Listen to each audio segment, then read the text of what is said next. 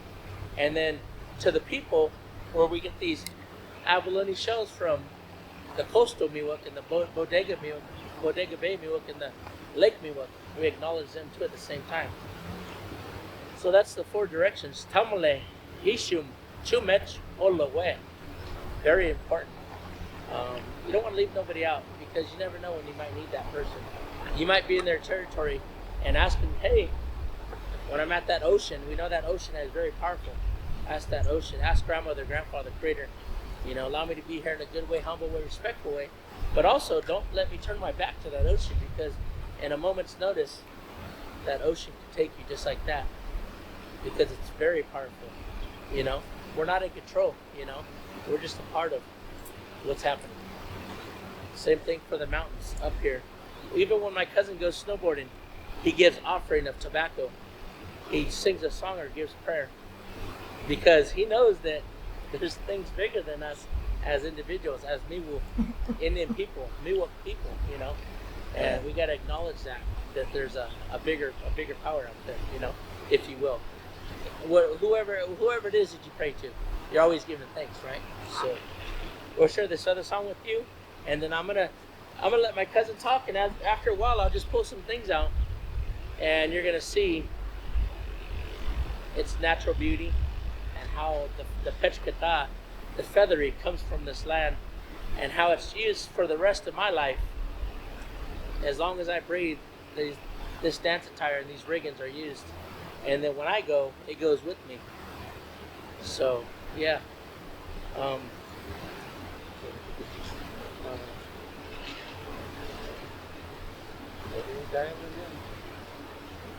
got a acorn song. Different from Uncle Jason. Yeah, yeah, ho, yeah, yeah, ha. Yeah, yeah, ho, yeah, yeah, ha.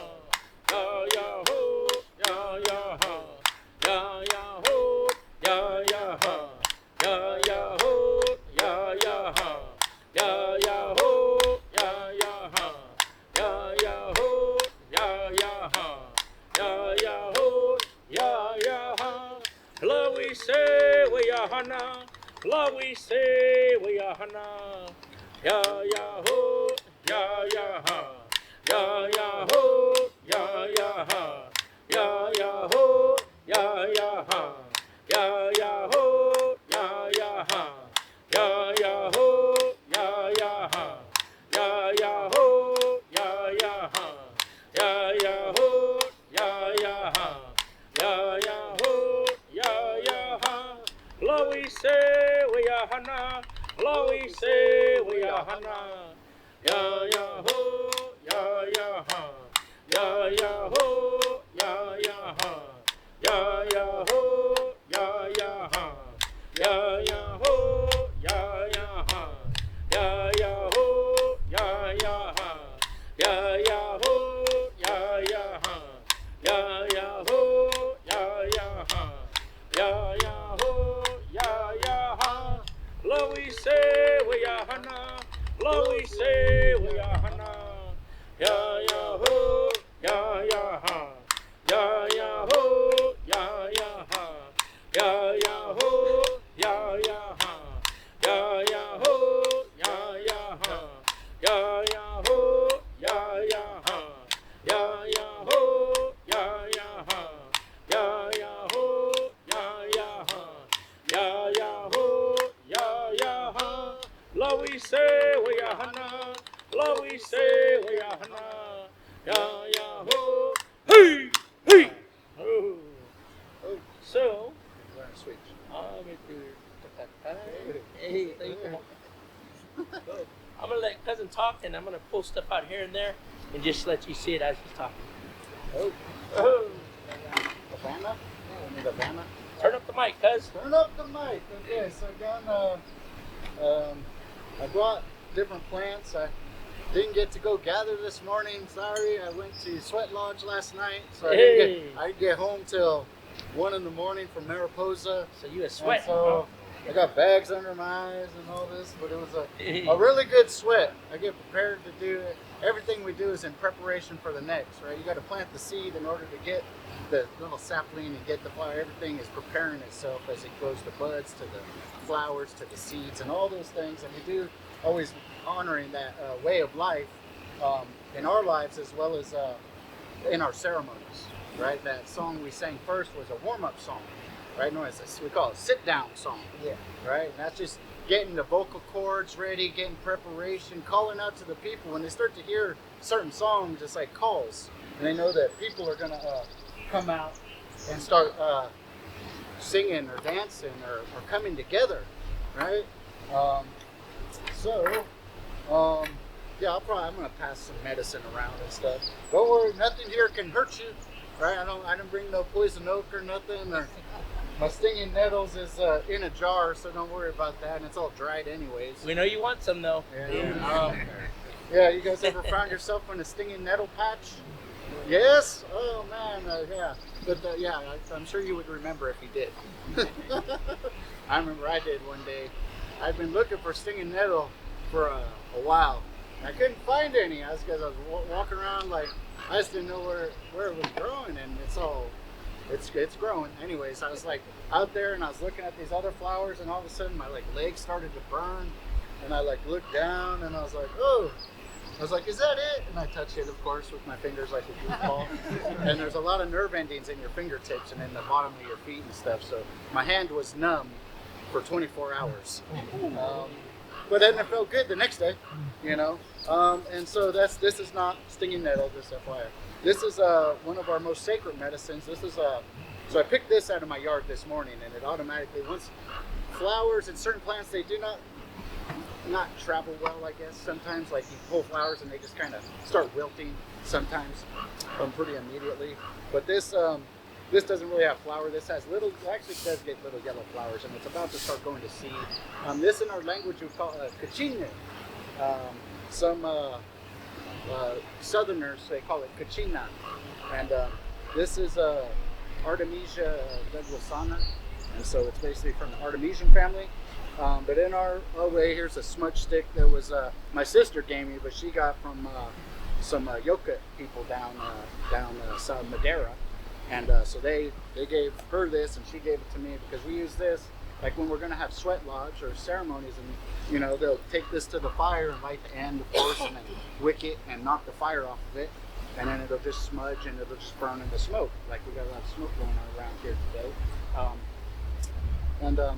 then people will allow the smoke to come and cleanse them, right? So, you know, a lot of people you go and it's very popularized, and sometimes, you know, you go to stores and you can buy like white sage, and we call that huklume, right? But our white sage, it can grow out here. It's not really something that likes snow.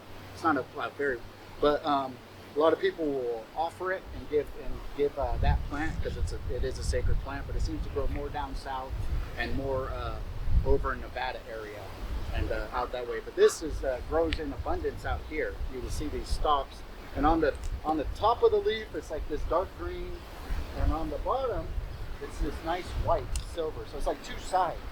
So this is one of our. Here, I'll pass it here.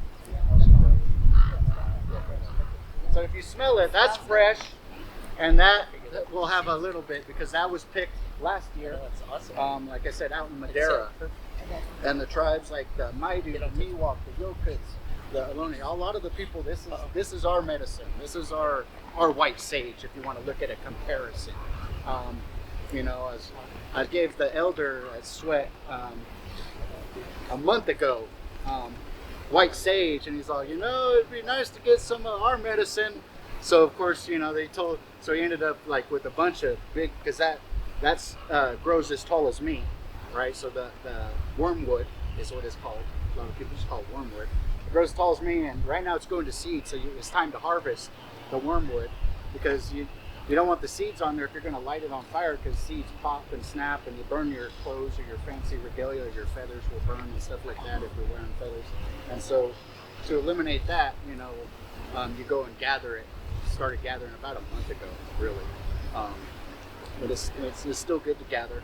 And so with that medicine, that's one of our most sacred medicines for our people, you know. And when we lose the loved one, or we got somebody that's suffering or hurting, or we use that medicine and we carry that with us. Actually, I didn't have it. This is not abalone. This is my mom made this little Oakland's little medallion and gave it to me for like my birthday or something. Like I said, I was born in Oakland, so that's all my teens. Even if they leave, they still my teens. That's how it goes.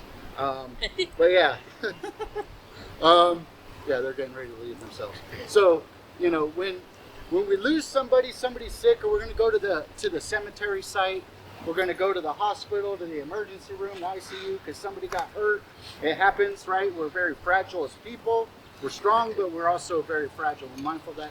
So when we go to these places, they carry a lot of medicine. We bring our medicine with us. So we got to go, and I go gather my medicine, and I'm, preparing for what we're going to go do. And I'm going, and I say some good words, some prayers. I offer tobacco, or I offer a song, or a prayer. Sometimes I'll offer my hair. Offer something that's very sacred to me, and when I go and gather. So I'm always talking to the plants, or just out there talking to the wind, and so when we get that, and that protects us, right? That has a good connection to the unseen world, right? So when you go into those places, you wearing protection so that things can't stick to you, right? Because not everything that sticks to me is like gum, and just I can peel it off. Just peanut butter or something. It's something that gets inside of you, and it's like to protect ourselves. We keep that medicine so that those things, that while they may be around, they're not really able to cling to you, and then they're able to go and do what they need to do, whatever their purpose is. And so when we go to those places, we always have our wormwood, and we'll roll it up, and they stick it in their nose, like little leaves. They'd roll them up and stick them in their nose and in their ears and the openings of their body. So when they go in, and we would sing our songs at the grave sites, or we would sing our songs out at the river, and then we could go do what we needed to do and offer those prayers to send the people off in a good way, or to help the people, to call the medicine in, to help call the people in, and or the helpers, the people I'm talking about, like the old people, which are like the animal people, that were here before us. And then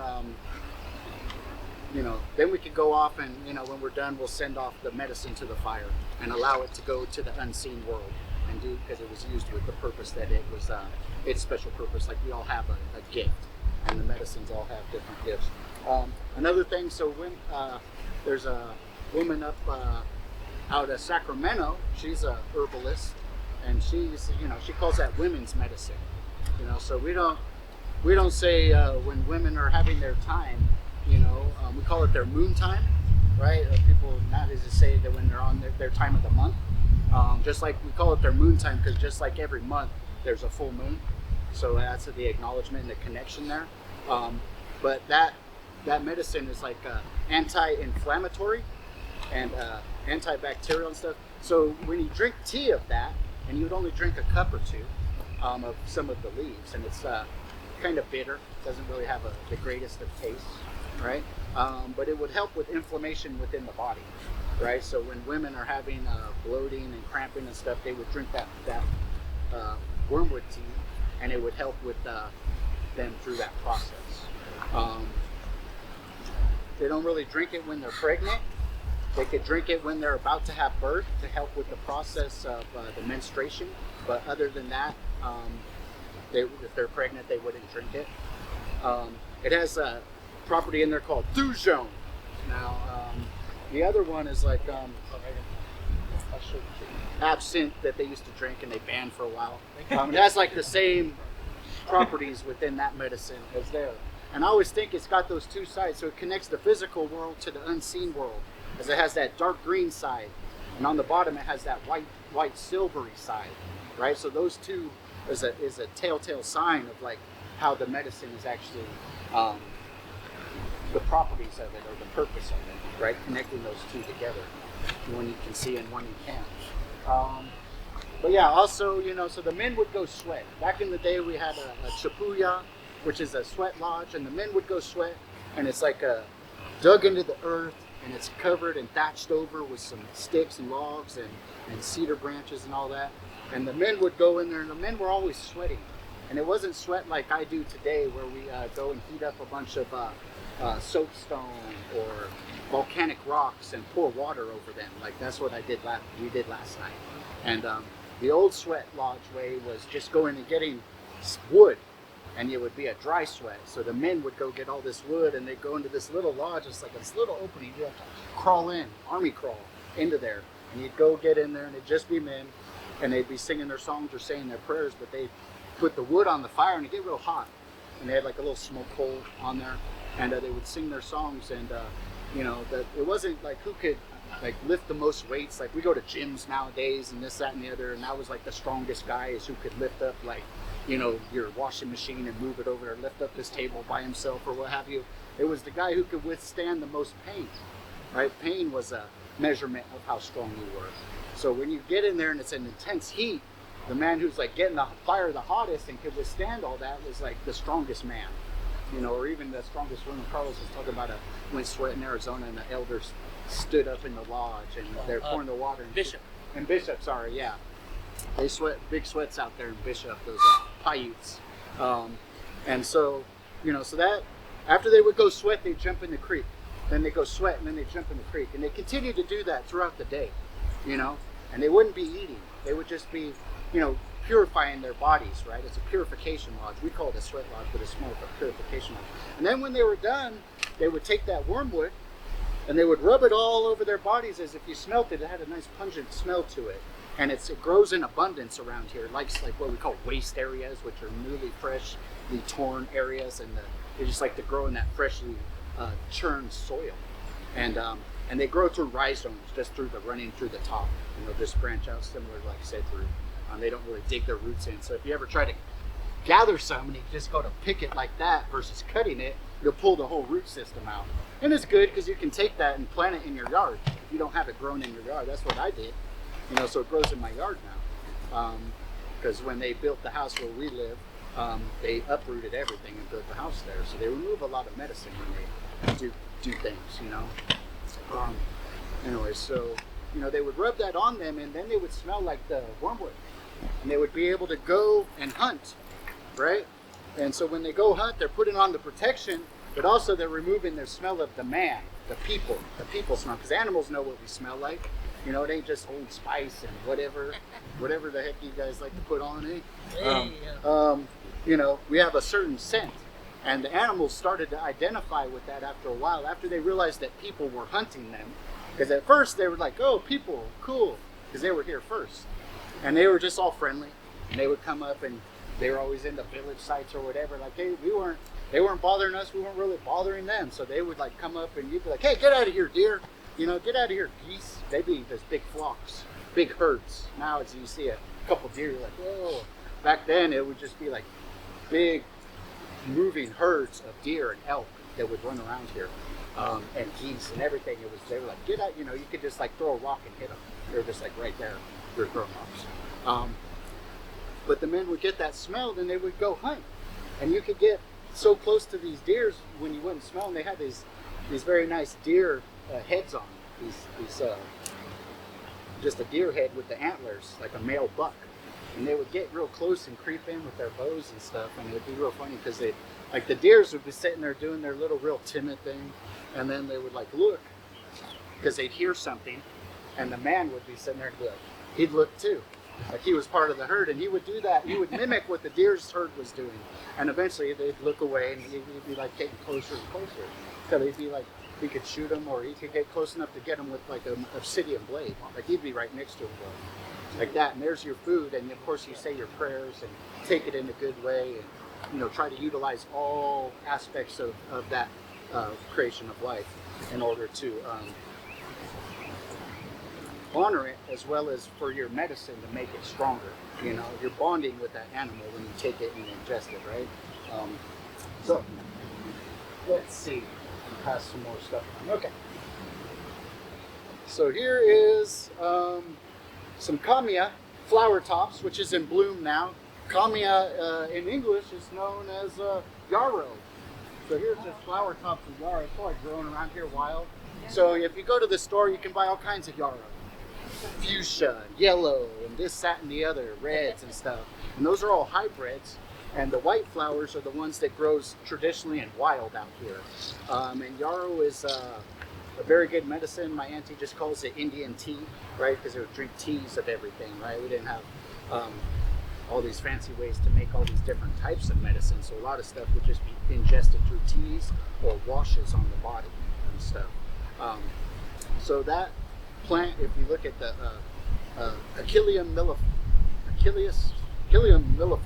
that's what it's called, named after the Achilles, the Greek warrior, right, of Troy, right? And they talk about because he prayed for a plant to come along that helps heal his warriors, right? They need to go and fight. They're always fighting over there, right? War.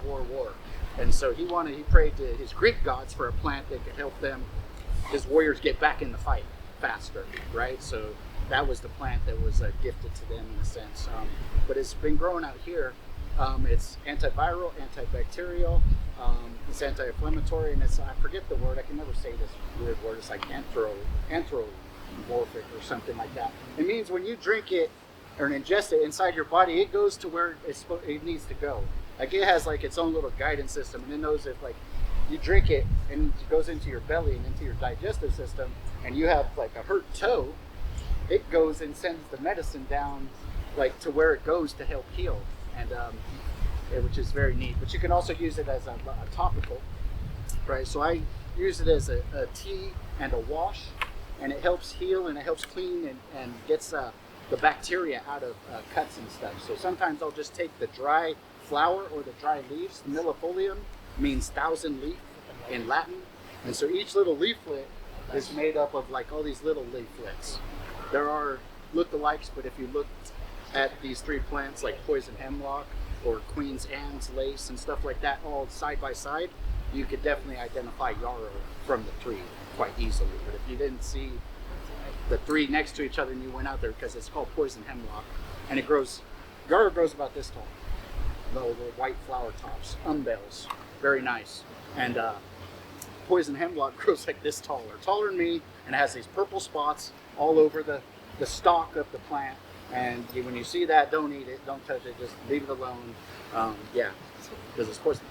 But yeah, so with that, when you drink it, and it's a good tasting tea. It's pungent, it has tannic acids in it, it's a very astringent.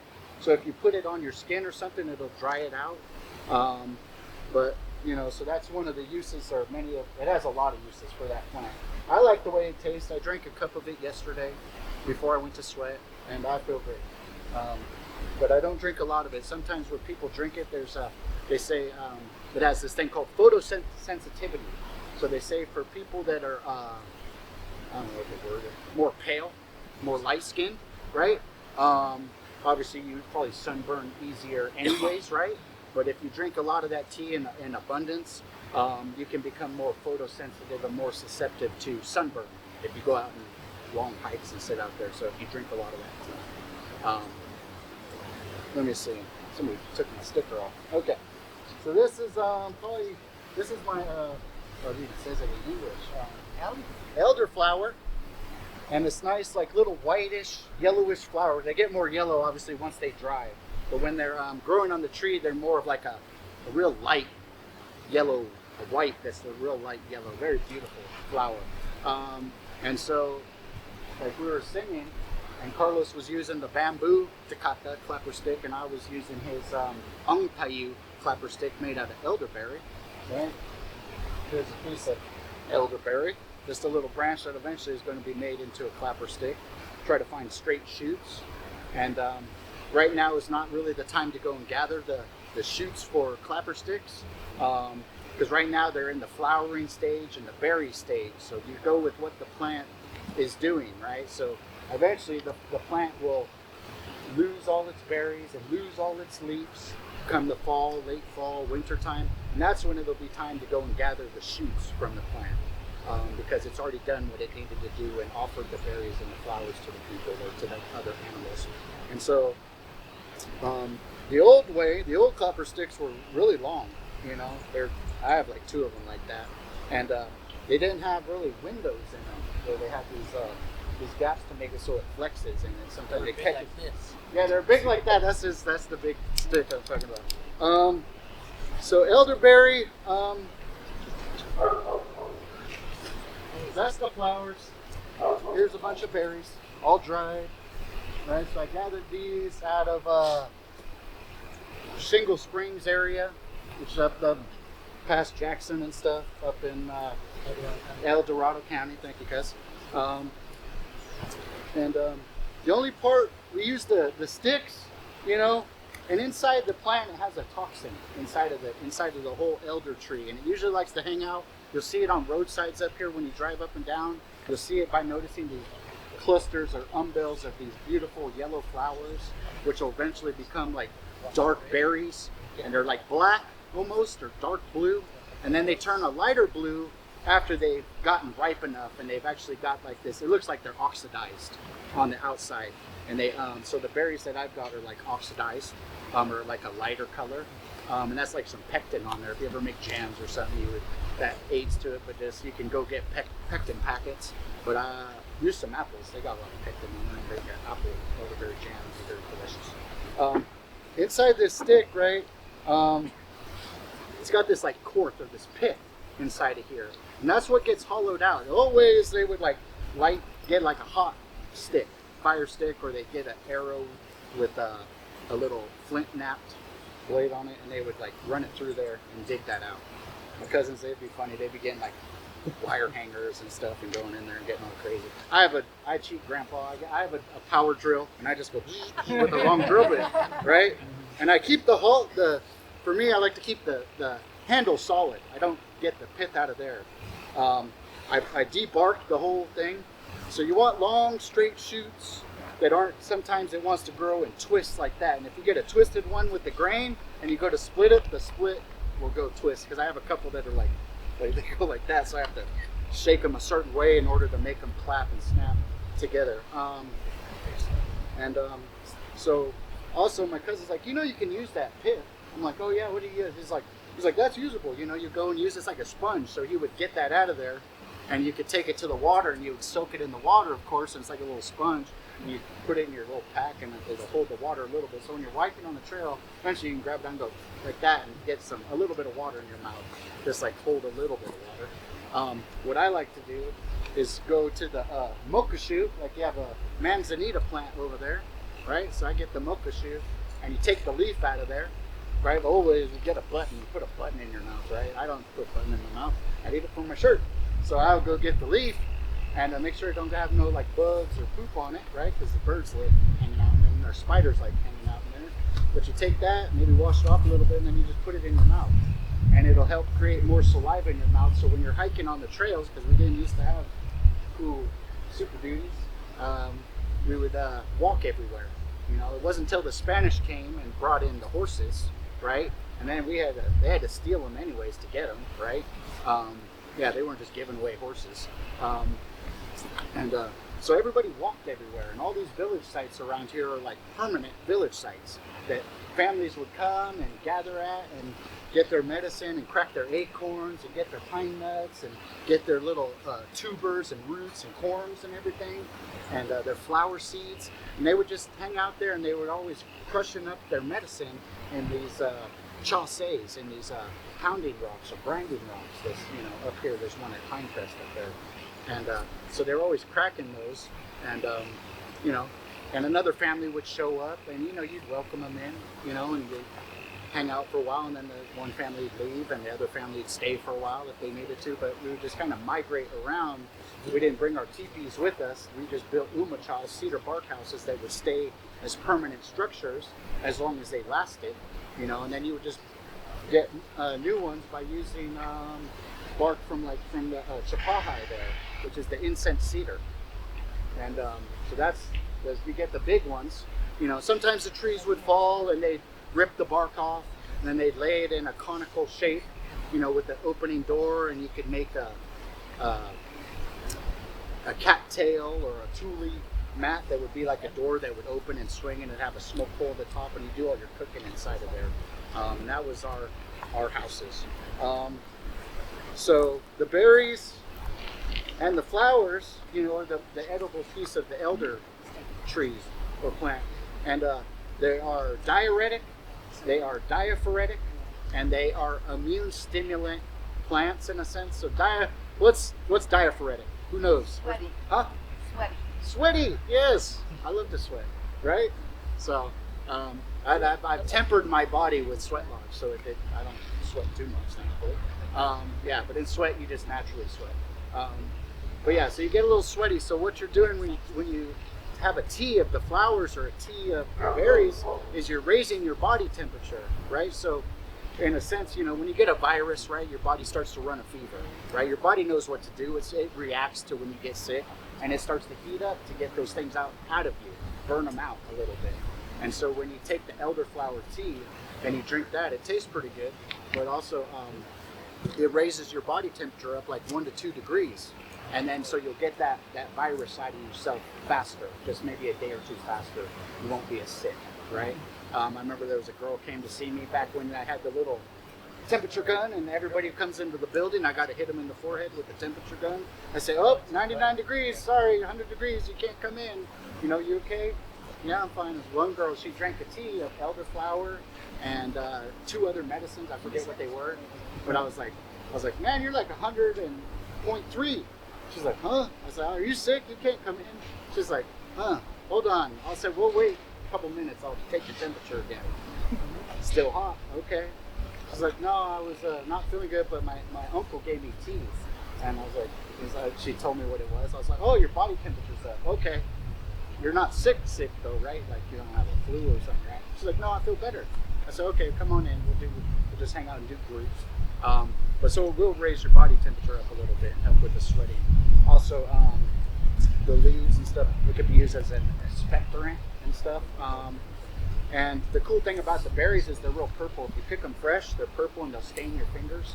But also when you drink the tea, they have the ability to go out there and like mark things inside your body, right? So they'll paint things purplish. It's like so funny. Like your body knows, your little white blood cells know what should be in your body and what shouldn't be in your body. And it attacks things that shouldn't be in your body and gets them out of there.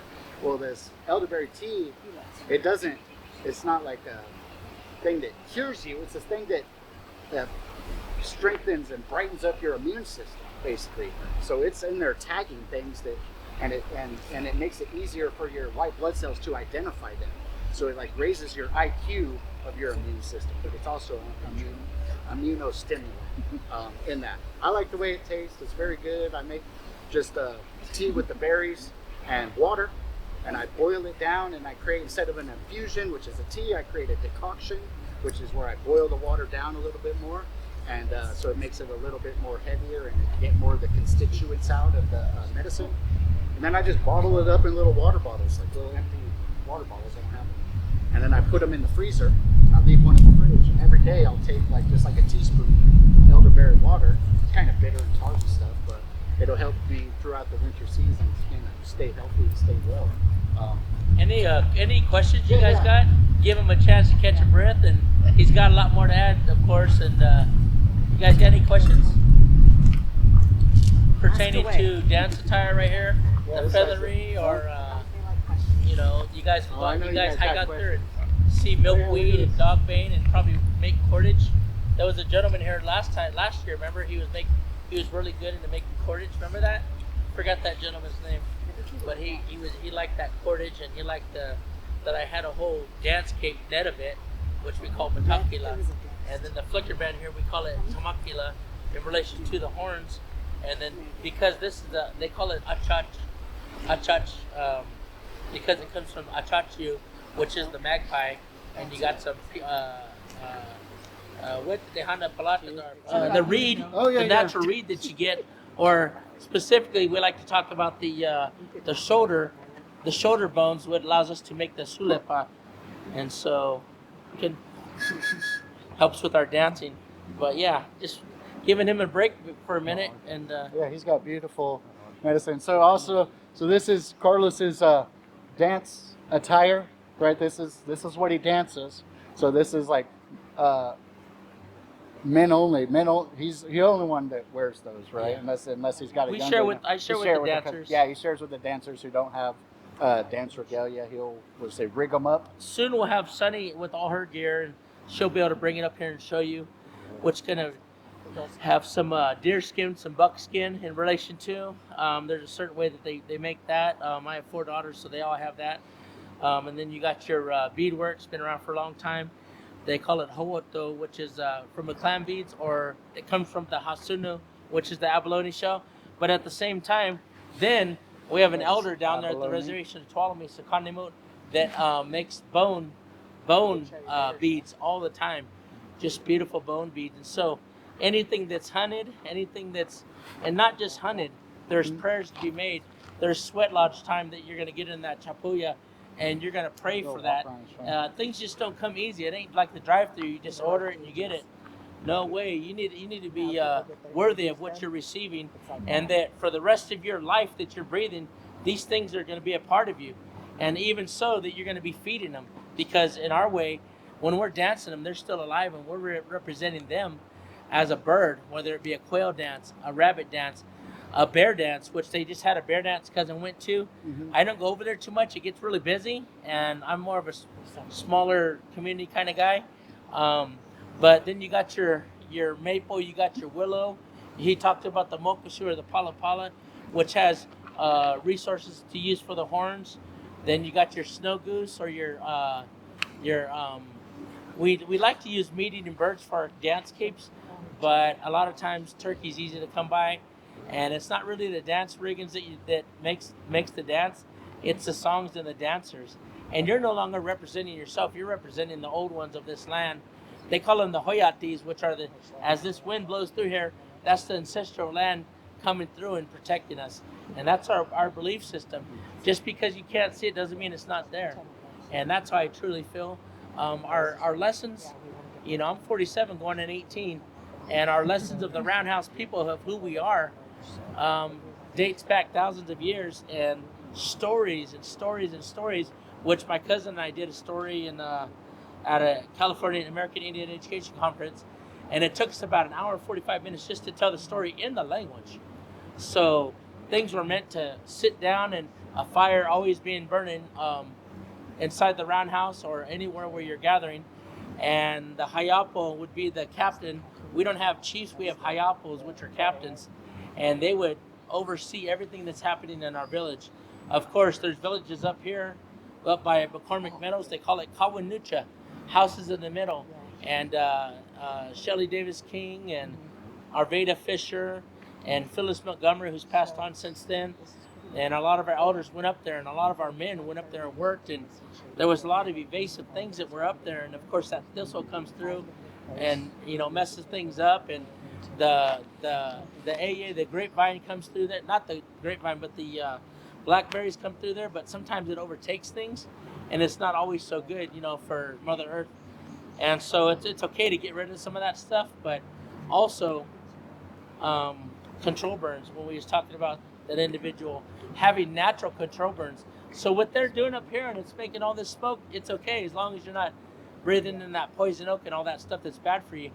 But if the state of California or anywhere could really take on that old traditional way of burning, and which once you burn all that duff that's on the ground, of course this is a well occupied area, but when you have all the pine needles and all that duff and stuff that's sitting around, that it's fire hazard already, because of today's society and how we live. But at the same time, and campfires and this and that. But if they do the old way and burn all that duff and get rid of it, it allows things to replenish itself and reproduce and to come back even more stronger. What is it? It's so crazy that a lot of people use ashes they put them in their gardens, right? It's supposed to make it healthier and this and that. The remnants of that ash is pretty strong. Well, we use ash for many different things. It's in our dice right here. Pull one of them up, guys, right there.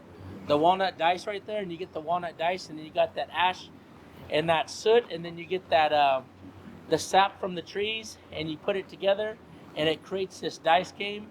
And the kids will play with it for hours. There's usually 6 of them, and then up or down, however the game played, if you guys play it. And then you got multiya, which is staves. Yeah, I win. Blue sock, I win. So there's a lot of things out there. And I don't know what you guys kind of go through, and I'm sure you kind of study all aspects of everything that's out here in creation. I was just looking at the moss on the trees, and my wife would be like, get some of that moss. I can't send her a message. Get some of that moss. I can make some tea out of it. I'm like, oh, okay. So there's a lot of things out here naturally. Make sure, and he's sharing all these things with you, but make sure you check with somebody, because like me, I'm a 400-pound man, and then cousin's a little bit smaller than me. Maybe I think he's about 155. Yeah, well, I don't know what year Maybe that about was. 200. I don't know. And so, to each his own. How much you're gonna ingest of these teas, and how much you're gonna take. An elder told me that no more than 4 cups of wormwood.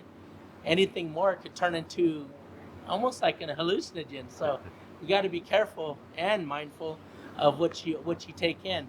And like my grandmother, she drank tea every day of her life. Called me every day of her life. Did you have a question? Oh, you were stretching? Okay, I'm gonna stretch too. Just kidding. Anyhow, so I just wanted to share some things. There's so many aspects that we're going to be sharing with you guys, and especially with the kids. Yes, sir. One question you reminded me. Last year, I think, was your first year doing a demo dance at Pinecrest. Yes. Are you planning that this summer? When is it this year, Sonny? July 5th? I think July 5th. We'll pass it around. Yeah. Okay. Well, Yeah, I'll get the July flyer 5th. once We'll we get email you. service. He's good at emailing, that guy. Yes. It's a Saturday, right?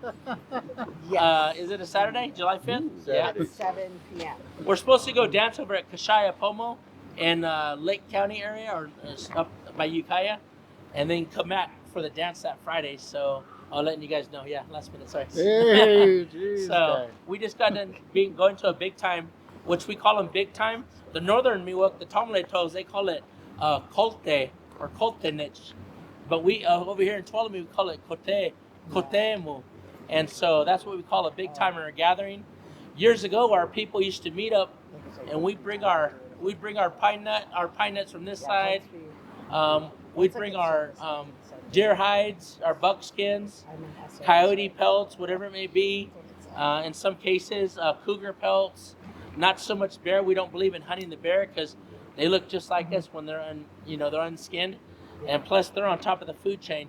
You don't mess with the hopamu, which is the grizzly bear, or the oyuma or oyume, which is the black bear. In relation to, they kind of earn their rights to just, they're top of the line. So we don't hunt them. For the people that do, more power to them. I hope they eat everything that they get, and they use everything for the rest of their existence.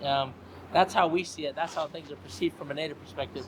But also, we used to go up and bring all these resources from this side of the Sierras and take them over to Levitt's Lookout down in that meadow.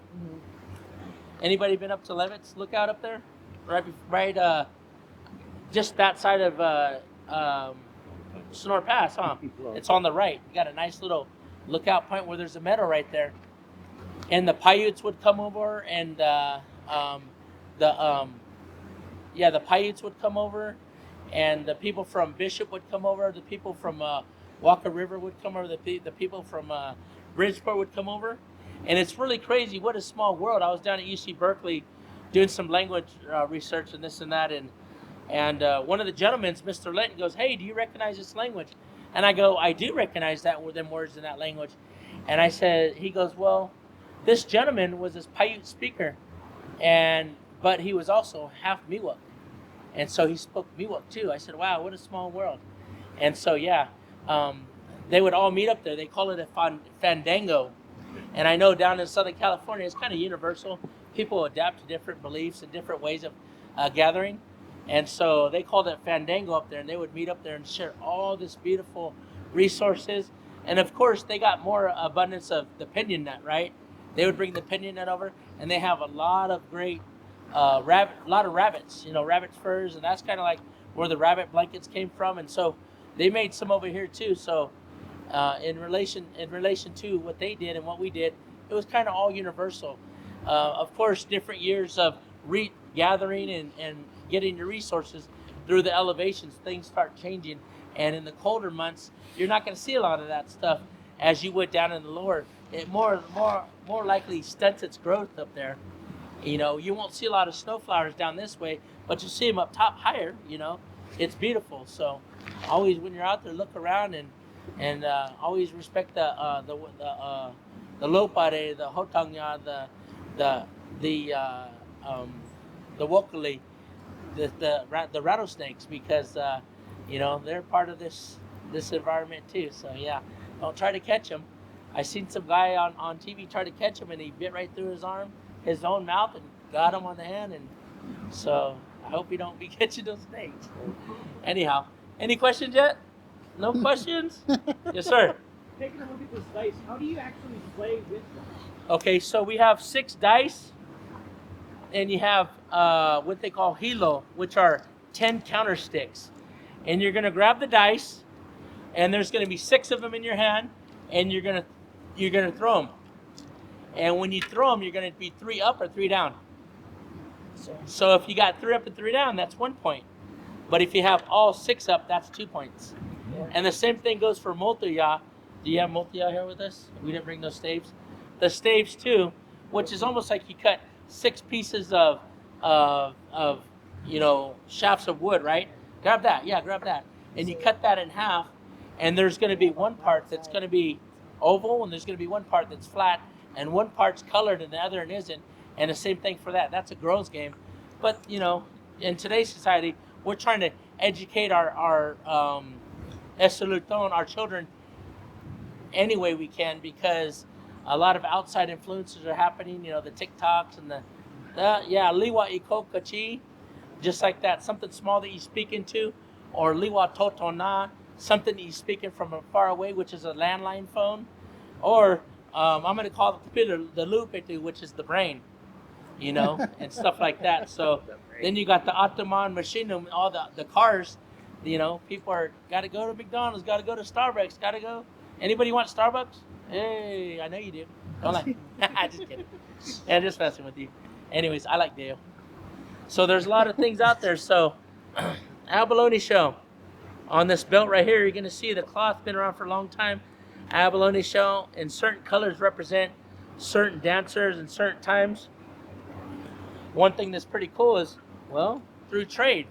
Our people used to go all the way down to Pleasanton, and right there at Sonoma Grade, there's the village of Halkeen, and we would meet with the Chochenyo Alonis and the Aloni people in general, and there would be a roundhouse down there, ceremony roundhouse. And the roundhouse cult was around for a long time, and like I said, we're roundhouse people. And so we would go trade. So here's some Martha Washington Pismo Beach clam, right? The clam that comes from the ocean, and that would be through trade. And then you have an individual. I just so happens that we have an individual from Tamang Bachaco speakers, Costa Me-Wok speakers, and he married into Tuolumne and married my cousin, and so he's a person that makes money, right? So that's what Indian money looks like to us. They call it pilata. So then you got a piece of magnesite here. This piece here, in its natural state, of course, these in their natural state are little clams, right? And you work with them and you roll them and you on different ways to roll them. Well, this piece right here, this magnesite, and I don't know the name for it in our language, but in the Pomo language they call it namoli. Just by him sharing with me his Costa Me-Wok ways and the Pomo ways that he learned growing up. And he's about 50, young guy like myself. And so it comes in a rock form. Just like everything, you get the steatite, you get the soapstone, right? And it's in its natural form. You get the sitikaniwa, which is the obsidian, right? Up in the mountains here. You'll see remnants all over the place. I don't know if you have it here, but most of the time, if there's remnants of the obsidian, it's because there was an Indian village site somewhere along the lines. More than likely, it's going to be by the water. And if there was no water, then how did they drink water? Sponges? Natural springs. Yes, Go. I always like that when the kids go, I don't know, a bottle, So anyhow, so there's a lot of natural springs that run right here because the earth is all water, right? So, but after this is worked and it's from its rock form and it's baked and cooked and maybe in a henna pool, which is an earth's oven, and that's how they used to cook a long time ago. If there was fire, then it's been worked and it's been rolled into this piece right here. This piece right here, we can't put a number on it. For me, it's forever. It's forever mine, and it'll be mine. And so I pass it down to one of my dancers or my family or somebody, or it goes with me. But at the same time, that's like a $500,000 piece of rock right there. It's really crazy. But we don't really put numbers on it. But people, what would that be? What would it be worth? I said, to me, millions, but so it's big because I'm big, so I like it like that. And then this one right here is about, let me see, I'm 47. So this one's 50 years old. Yeah, 40 years old, 50 years old. This necklace, from when I first started dancing at 7 years old, this is the necklace that I used to wear growing up. And of course, you adopted things. They found some ostrich egg and they put that in there. And then you got some white beads in there, and then you got the abalone show, of course. Once again, traded through, and it's really crazy the things that they teach us, because the Pomo people, they go, hey, put that abalone show in your yard and get it wet every now and then. It'll chase off the rattlesnakes from your yard. I'm like, oh, I didn't know that. Was that on TikTok? Is that Snapchat? Where'd you get that? Pinterest? No, that's what they do in Pomo country over there, Point Arena and all that stuff. They just put a bunch of abalone show near their yard where the kids play, and I guess the reflection of the brightness does what it does. But yeah, so miniature flicker flags. The flicker flags come from the TYU. The TYU is the flicker bird. So you have a yellow shafted flicker bird, and you got the regular shafted flicker bird. And of course, one flicker band, they say it takes up to, well, let's see here, 1, 2, 3, maybe about 60 birds or so, but I know it's more than that. Some people said 100 plus birds just to make a flicker like that, which is a disguise. When we put that on as dancers, we no longer, I can't explain it. We don't, if you got a hurt leg, you get a hurt arm, you got anything ailing you, when you're in that roundhouse, mine never matter, you don't feel it. You dance 4 days, 3 nights, when we have our gatherings, when we get together for our kotemu, and when you first enter that roundhouse and there's a fire going on, and you got 4 poles that represents the 4 directions, and you got a tuma, which is a foot drum in the back, and it's hollowed out. It's either a hollowed out log or it's a hollowed out wood. Plywood that's modern day society, and it's dug down like 4 to 6 feet, and it creates that, it amplifies that sound. And you got a pole from one of these trees out here, and you just whittle it down really nice, and you doom, doom, doom, doom. And that's kind of like our heartbeat of our America, And so when you're in that roundhouse dancing, and the people think, yeah, the men, big, strong, in there dancing, this and that. But it's actually the women that are on the outside protecting us from anything coming in. So when you're sitting on that side and you're watching these dances, and these songs are being sung that are thousands of years old, and some of the riggings that they got here, are remnants of, the ancestral people, our elders that passed on, when you're there dancing, you're no longer yourself. You represent something bigger and more than just you as a human being.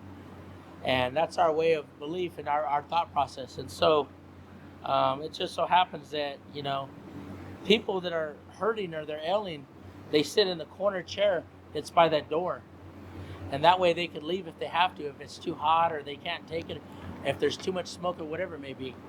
But the whole time we know that our prayers and our blessings are going into that fire, up and out, to whoever may be that would really like to see it, receive them. But also the people that are hurting, fighting cancers or whatever it is that's in that corner chair, we're really dancing hard for them too at the same time. And so when you sing one song 4 times each. So one set is 4 songs. So that's 4 times each. What's that, 16? Mm-hmm. You're going 16 times. You're dancing that whole time for an hour to 2 hours at one setting. I'm a big guy. It doesn't faze me at all. It doesn't hurt me at all. I feel nothing. It's nothing. And it's because I know that I have to take myself and use myself almost as a tool to help others that are around me. Or I need to dance hard for my family because maybe something's wrong in my household. Maybe something happened, in my family circle. So that's that thought process that's going through my mind and my whole body, my whole existence. So then you dance 4 sets. So that's 16 times 4. How many is that? 64. It's like 50 something off, 60 something. 64. So you're dancing that many times in one day. So no longer are you going on a big long hike. You're there the whole time, just putting in these prayers and these blessings, and this time to help create this mindset for people to allow them to. It's okay. Our people are praying for us. Our people are dancing for us, and we're dancing for the ones that can't dance anymore, that did it for, geez, till they're 80, 90 years old, even 100 years old. So it's pretty cool. So then the women, when they come in, they're in a calico style dress, or they're in a buckskin style of dress. And a long time ago, they wore nothing on top. They were exposed. But they did have beautiful necklaces. Next time we're going to have my cousin bring all her necklaces, because she's a dancer. And maybe share her skirt or whatever she has to you guys, so you can see how beautiful and how significant they are. Because without the women, I'm not here, right? So got to be very respectful of the women. Without the man or the women, there's no balance, and that's how it is that we perceive things. So then, when you're dancing for that whole day, you'll eat, and then you'll wake up and you'll do it again. So at Acorn Festival time, we get 12 different groups coming from all over, and they're all looking for something. They're all looking for prayers and blessings for their families, and for a safe trip there and a safe trip home. So yeah, it's a way of life, and it's what we do. And it's how we gather, and it don't take but a couple of days at work to go backwards, right? Oh man, I can't wait to get back to that fire, because sometimes this world can eat you up a little bit, So anyhow, yeah, we got some things here, and some whistles, and some top knots, and a magpie, and a turkey one, and then the horns, and the flicker flags, and all came from the resources of here, and even the cotton, It was created somewhere along the ways, and the milkweed of the cordage and the dogbane cordage, and I have other stuff, but I'm not going to bring it all out just because it's a lot. Go ahead, cuz. No, go, Sonny. What? Oh, are we done? How we doing, Mike? What do you guys got to do? Hey. Any general questions about the Me-Wok themselves? General questions, that they're here for that too. Jog our brains. Hey. Thinking about the foods. Cousin likes to talk about the roots, the tubers, the blossoms. He likes to talk about making his teas, huh? Oh yeah, I'm always His sesamela, making tea. his mint teas, his sakema, manzanita ciders, elderberry teas. Yes. How do you go about preparing the yarrow to make tea? Well, I would just gather the flowers. If you dry it, that's dry, and yeah, that's a whole piece. All the leaves fell off. I just will cut like the branch like that, and you can use the whole plant, even the root of the yarrow, can be made into tea. So I mean, you can mash it up. Sometimes you use a pestle to mash it up, and then put the remnants into just your teacup, or into I just put them in the cup. Some people like to put them in like a little tea bag. Like I have those too sometimes, but I don't mind. I just kind of filter it with my teeth as I drink it, so I don't drink in all the flower tips and the sticks and the leaves and stuff. But just normally, I mean, you drink 1 teaspoon of dried tea to 1 cup of water. I usually make my tea stronger. I get a little crazy, and because I'm only going to drink 1 cup, so I will, put a whole branch with all leaves in there that's dried, because I'm growing it. It grows at my house. I'm sure it's growing around here somewhere. If I wandered around, I'd find it. I don't see it, but I know it's here. But yeah, it's just making a tea. If you don't, and I like sometimes to put honey in there. I don't like sugar. I just put honey into my teas. Because I can buy it at the store, and I don't have to go fight the bees for it or the bears. But yeah, it's just doing that. And so also it's a wash. So if you have because it's astringent, so if you have a cut, if you have a bee bite, sting, or what have you, or a little ants bite you, or something bites you, then you would apply the tea as a wash. or you can even mash it up a little bit in your hand, or smash it, or chew on it a little bit and apply it as a poultice. And then could take, as she mentioned, the woolly mullein, my little baby leaf. Does anybody ever see? Sonny says it's up by the driveway up there, right, or up the entrance. So it's a biannual plant, and so the first year it grows a beautiful basil rosette, and the next year it'll grow this long stalk that'll have like these little popcorn yellow flowers popping off of it, right? And the other one that grows around here is not woolly; it's a wavy leaf mullein, but we use this. Listen, this is not from around here. It came in from the people when they came and they brought it in. A lot of people brought their medicines in from where they lived, and they brought them with seeds and things that when they came over on ships or whatever they came on, and they would start to plant the things here. But this little mullein leaf, this is baby one because the leaves grow long as my arm and about that wide. They can be these big leaves. And what I do is I take the leaves and I just kind of pull them down and pluck them off because they'll just pop off. And then I'll just take, and you can dry them like that, but I like to rip the sides of the leaves off and get that rib out of the middle because that holds a lot of water. So I just take the leaf sides off, cut it off or whatever, and then dry that portion of the leaf and leave that so it'll dry faster because that it just takes longer with that big, thick rib that runs down the middle of the leaf. And so I would put that poultice on of yarrow or wormwood or what have you. But then these big long leaves you could use to wrap like a bandage over your arm because these are also vulnerary. I can never say these words that I learn about. And but it helps with like bruising and healing and sprains. So it's big enough you can like wrap it, put the poultice on your ankle, and you'd wrap that leaf around. And then you could get some string or rope. Like this is the dog bane he talked about. So this is a big long stick as it starts, and this is split in half. Well, that's but this is used to make the rope here. Pass it around, guys. Yeah, we're gonna pass it around. Anybody make string here? Anybody making cordage? Yeah, Oh, yeah, a little man. bit. Hey, beautiful downtime, huh? Just rolling that string. See a little bit. I was trying to roll a little bit. It's just so small. It doesn't want to bind to itself. But you just like you saw, kind of get your hand wet, and you would just keep rolling it on your thigh like that, and it would start to twist, and eventually it would twist so tight that it would loop over itself and create a loop, and it would double up. Yeah, roll forward and roll back. It all depends how you roll it. Yeah. The way I really learned when I was little was like using your hands, and you kind of twist it and hold it, twist it and hold it. You just kind of keep doing that.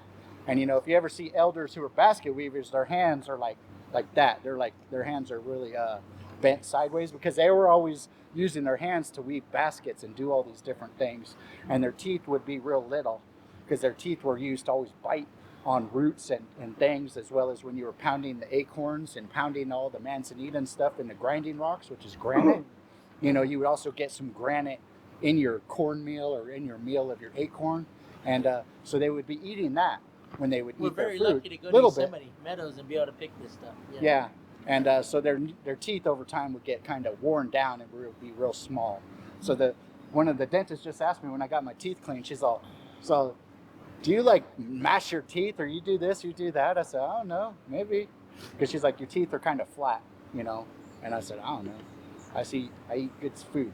Have you ever seen the elders' hands? Their hands are so strong. Even the women are just so. Yeah. Oh, they're strong. The guys look not strong. Yeah. But you see their hands would kind of be bent in a certain way because they've been weaving and doing things with their hands so much that their fingers over time would be. And so they would have arthritis in their hands pretty bad. And so we have medicines like stinging nettle, right? And nowadays you can go to like England, I think it is, and they like have a festival where they whip each other. Don't do that. Anyways, that's just crazy. I mean, it is what it is. If you do it, hey, more power to you, and you can withstand that. But I just watched the videos. That was great. Anyway, so, you could eat the tops of the stinging nettle. It's like a superfood, very high in iron and other nutrients and minerals. But you eat that, and you just pick the very tops of the plant, and it doesn't have the little barbs at the top that much. But you're going to pick them with your fingertips, so a lot of nerve endings. But anyways, I pick them and I just cut the little end off. And sometimes I'll get some of those barbs and I'll put it in my mouth and I'll start eating it. And like later that day, I'll notice my lip is numb because it got some of the little barbs in it. And it's fine. It's temporary. But I know, I ate some nettle. But the old timers, what they would do is they'd pull the plant up and they get the they get the root. I'll pass this one this way. So in here, stinging nettle dried, as well as the root, right? So the root is very good, and you would have to make a decoction. Anytime you're using roots and hard woody things, you can't just make a tea. You have to boil it down. You have to let the water go through and soak it and soak it. I know a guy who just uses a crock pot. He throws all these things in a crock pot, turns it on, and just leaves it in the crock pot, and every once in a while just comes and gets a cup of tea and adds some more roots in later, and it's like a whole week's worth of running this stuff in this crock pot, and he just kind of comes and gets tea as he needs for a lot of the OSHA root and the angelica and the stinging nettles. How about the gooseberries, guys? Oh, gooseberries.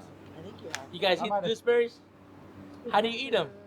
Mostly cut them in half and Oh, you scoop do? them You out. cut them? Yeah. We got Sorry. an elder that eats them full.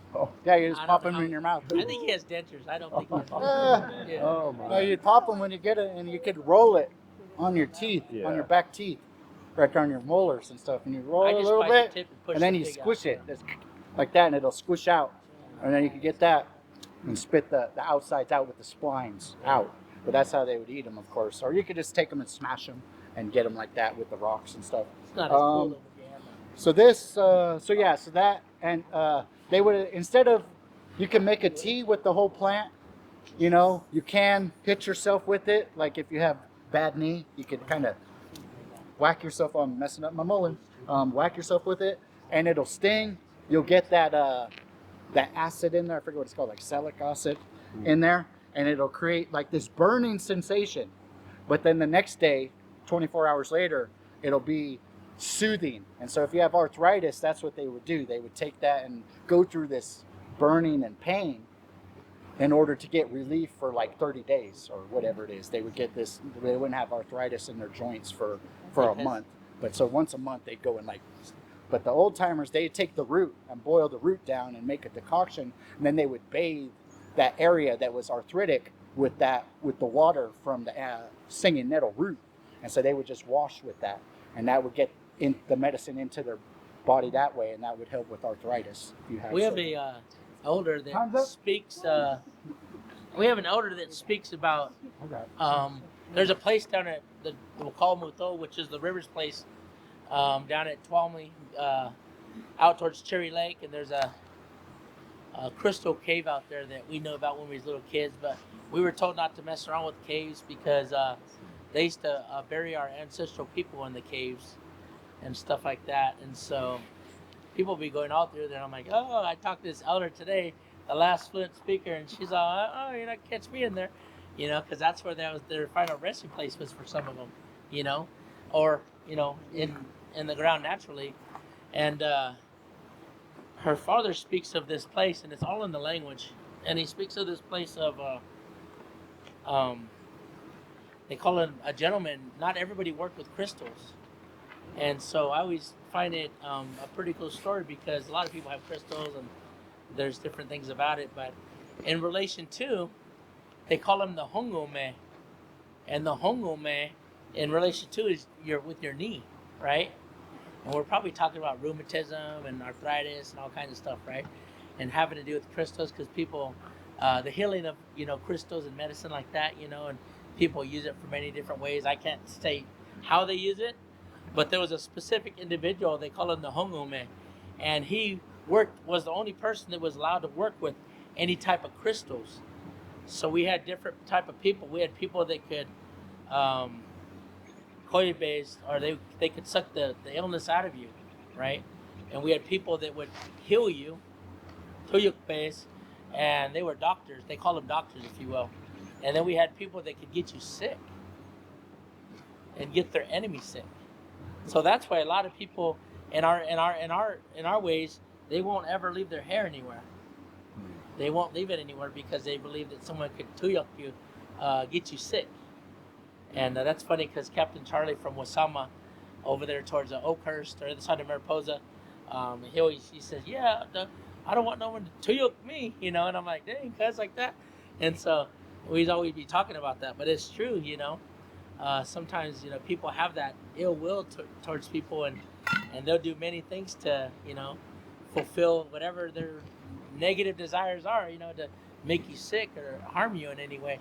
And so yeah, the Hongome was the only person that was allowed to be around any type of crystal.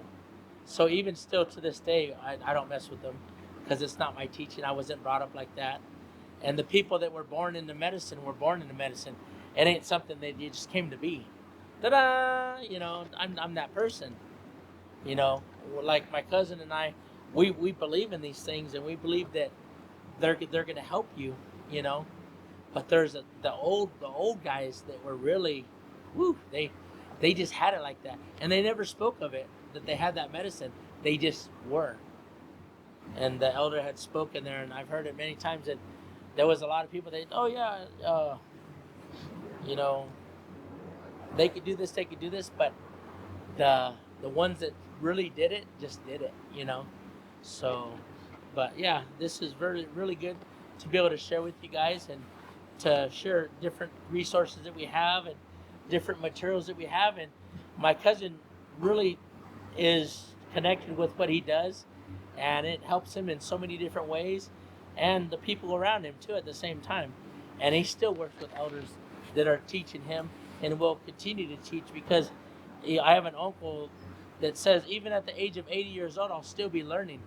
And that's a humble way to think, right? You know, that we're never at our prime, we're never at our top, because there's always going to be someone that could come in there and just show you something that could really help you to further you along and to be better at what you're doing. And so yeah, one day at a time is, you know, all we do. And tomorrow might bring something new to the table. And the elder that speaks the language to me and shares with me will help me to be the best that I could do in the language. And the elders that work with my cousin and continue to teach, and he learns from and continues to jog their brains, because, you know, at one time it wasn't okay to be Indian, you know, or to be native, or to be Me-Wok or Me-Wok, you know. So one thing that people ask is, well, how do you spell Me-Wok? Is it Me-Wok? Is it Me-Wok? Is it Me-Wok? And well, on the northern side, because of a lot of people come through, it changed the translation of the language a little bit, you know. And so them MIW UK, you know. And on the southern side, MIW OK, MIW UK, it's to each his own. But centrally recognizing us, Me-Wok, MEW UK is how we say it. And that hyphen is just for pronunciation and translation to help people Me-Wok, you know, put emphasis on things. And so we do a lot of language, and cousin does, and our little cousin here, his little sister, we do a lot of language. She's my tech, and so she's behind the scenes making all the things come to life, right? And then I'm the guy that has to. We're the guys that out there get in front of you, whether we brush our teeth or not. We still got to speak. Hey, I did. I promise I brushed my teeth. So yes, sir. Thank you. We're good, huh? One more. Is there a way that we could learn, or do you guys teach how to make some of the things that you Yes. have here, like whistles and Oh yes. instruments and other things like that? Yeah, we could do a lot of this stuff, and we just asked that you know, you guys always learn the rules with it and the respect that comes with it, you know. And I'm sure you will. Yeah, I'm sure your hearts are good, and yeah, even the clapper sticks, and even find yourself out there experiencing with yourself and getting these elderberries and these clapper sticks, and then hey, that's how they said, let it sit for 1 year, whether it was on the umachar, the bark house, next to the cave dwelling, or it was on top of your roof at home. Let it sit for 1 year, so when you do get it, it doesn't warp on you, and it's a nice shaft. It's a nice piece. So this would an older one would look like. Cousin's got longer ones, but you know, it still makes a sound. You know, it still makes a sound. These ones are just fancier, you know. And then you got, you know, my kids on here, what a Me-Wok star looks like for our family basket and stuff like that. A lot of these designs come on family baskets, and especially from the Me-Wok people. You know, at one time 17,000 in Tuolumne area, and then of course we're only sitting at about 500. But we're growing again, and you know, to each his own. Did we learn from, you know, what had happened to the Indian people? And did we grow from it? Yes, we did. And we can't hold nobody accountable or no ill will towards anybody. But what we can do is still continue to live like we always have. And we say it, and I say it always, Me-Wok, our people are still living. So no matter what, educating everybody so we're all on that same page, and bring us all to the fire, if you will. So you understand me and I understand you, and we can live with one in Waleto, the Earth's place. And you know what? At the end of the day, you know, this is going to be here for the people, and we need to preserve it. You know, they're going to do their part when they're logging over here, and they're going to do their thing. You know, and but as long as we keep the rest of these trees away from the beetles and the bugs and stuff like that, and we'll always have oxygen in this world, and that's what we need. You know, very important. Oh, I forgot to show you my deer Hilfredo. Yeah. What did they say? What are these? My toenails. Yay! Just kidding. I had to use that. Our brother that we teach with at San Bernardino University. I'm there for a year teaching 2,600 youth with the Quichan elder, Uncle Wally Antone, and Wayne Nelson from Paula, and they're bird singers and gourd singers. And we talk about the toccata and the deer hoof rattles and the sulepa, the whistles, and the elderberry flutes. And then they talk about the gourds, and they talk about cocoon rattles. And it's really crazy that one of their favorite rattles is actually a tomato can from the cannery. So go figure. Once again, you know what? It still's been around for what, 9,000 years? Copper, 4,000 years? You know, so there's a lot of resources throughout this world, and in its natural state, when worked with it and through trial and error, you get some pretty beautiful things. And yeah, that'll be mine for the rest of mine. So awesome. Miko Willow Takmo. Thank you from all of us. We thank you. Oh, thank you. Nikki, come up and look at it. Just don't touch the guy stuff. Yeah, it's still alive. I still dance with it. Yeah. The guy stuff. There's a bunch of beautiful reeds going down below Oakdale, right after the table, right before you get into the right there. And there's a bunch of that reed, right? So, and then you could use,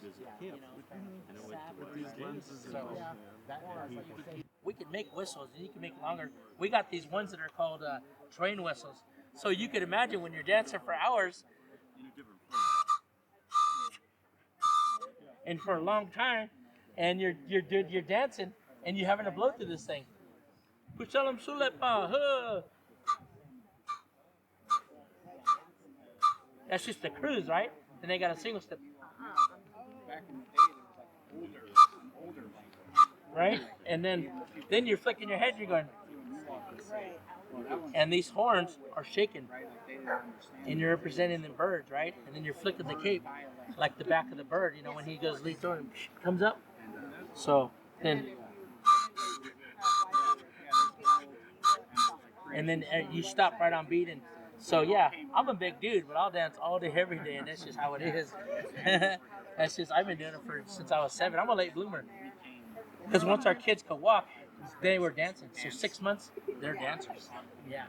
So all my kids, since they could walk at 6 months, they've been dancing. And my oldest is 23.